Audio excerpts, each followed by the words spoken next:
Salut, oameni frumoși! Haideți să facem împreună această frumoasă decorațiune de Crăciun. Să începem!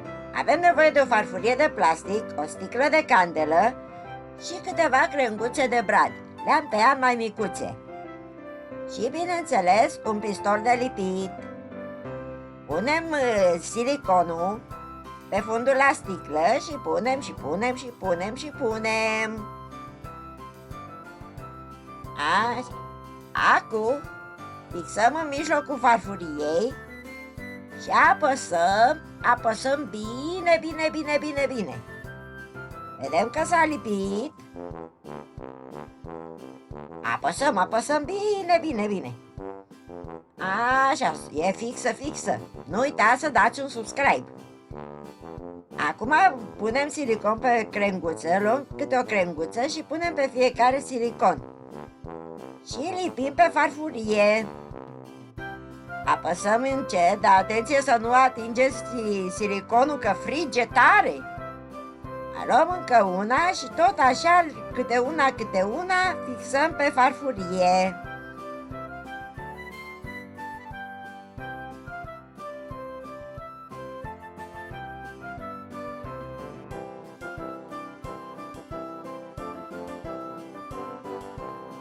Mai punem, mai fixăm.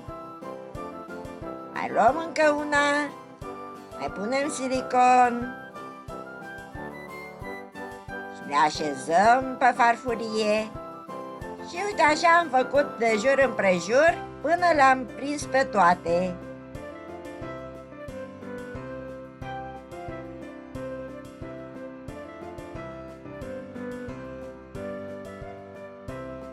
Arată bine, nu?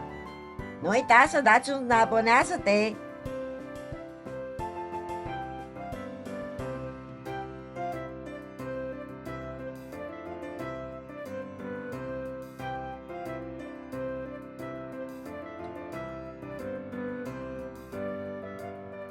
Acum folosim un spray adeziv. Dăm pe deasupra.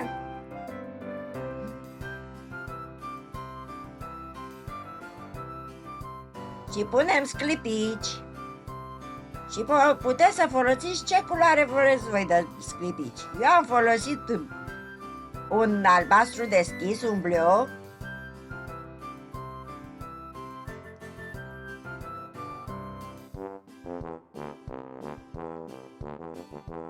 Și punem din loc în loc sclipici.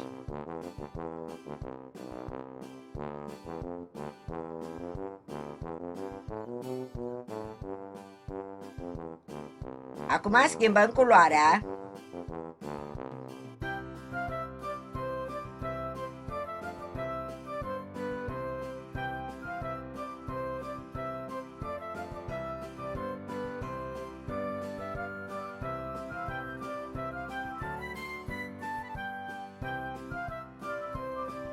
Și o altă culoare.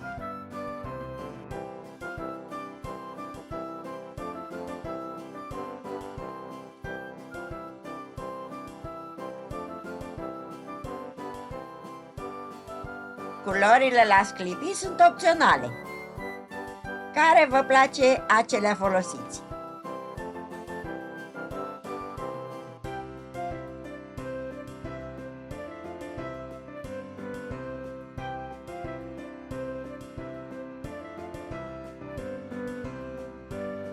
Acum lipim niște fundițe. Punem un pic de silicon pe spate și le lipim pe crenguțe.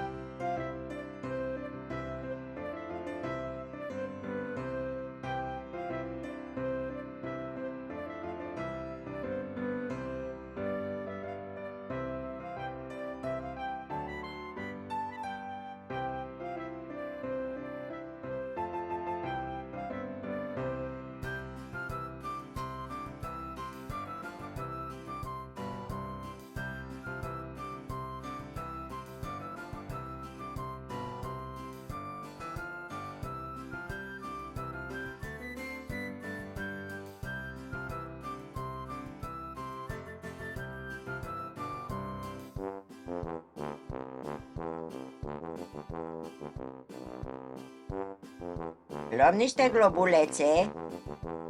Puteți să luați orice culoare de globulețe doriți. Culoarea este opțională. Sau dacă vreți să mai puneți globulețe, ok. Dacă nu, iar e ok.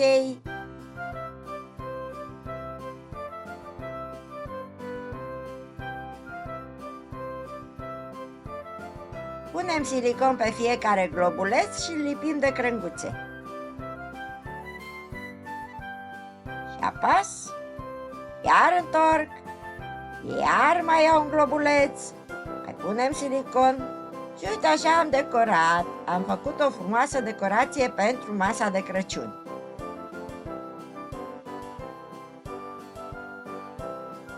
Luăm niște mărgeluțe aurii. Puteți să puneți orice culoare doriți. Punem de jur împrejur la borcan. Ca să arate și borcanelul frumos, nu doar coronița.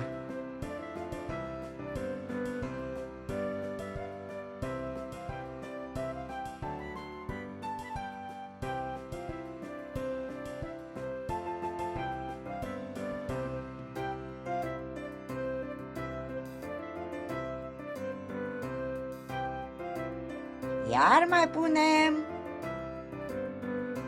Iarăși lipim. Acum tăiem. Țac! Și lipim.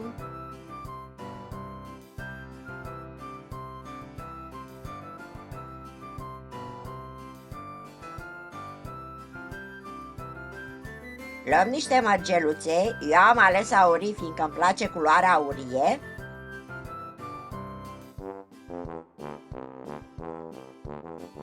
Dar puteți să puneți ce culoare doriți dumneavoastră. Punem un pic de silicon. Atenție să nu atinge silicon pe degete, că frige rău. Și lipim de borcanel. Iar punem silicon. Și iarăși lipim.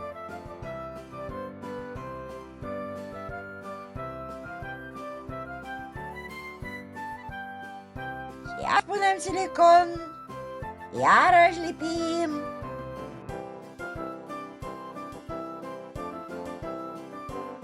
Și uite, ăsta e rezultatul.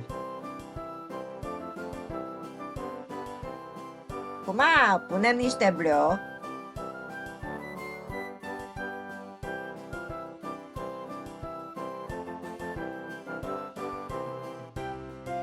Punem silicon.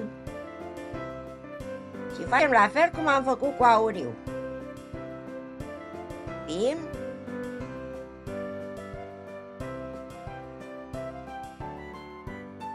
Punem silicon.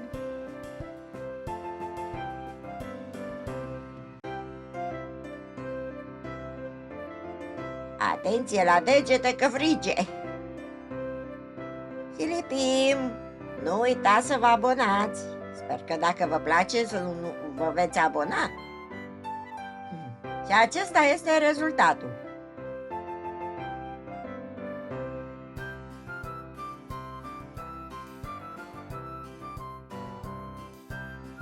Luăm o lumânărică.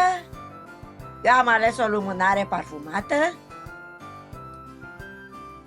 O prindem. Și gata! Este foarte ușor de făcut. Sper că vă place și vă aștept și data viitoare la următorul video. Bye bye! Și nu uitați să vă abonați!